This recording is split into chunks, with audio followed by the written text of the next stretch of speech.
I will now raise again the Napoles issue. There are a lot of billions and billions of pesos lost. We've been able just only to put several lawmakers there inside, but only because the charge is, the accusation is non-bailable. Otherwise, whether to tell, you have to reckon and telling whether they'd be eventually put in prison with finality or acquitted. In the meantime, just there in prison, and that is not enough vindication for the Filipino people. Let us revisit the Napoles case. I have some revealing things to tell you about it.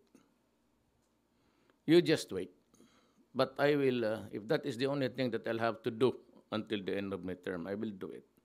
But I shall have done a singular task of giving you the truth. Wait until we revisit the Napoles case, Secretary or Senator dilemma. And I assure you, you will be horrified.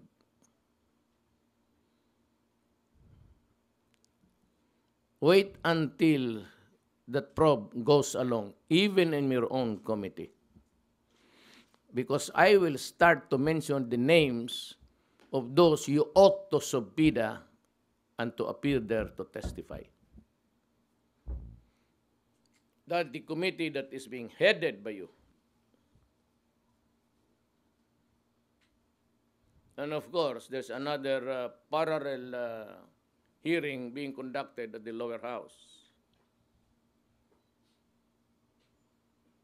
You are in a bind. Please think it over seriously.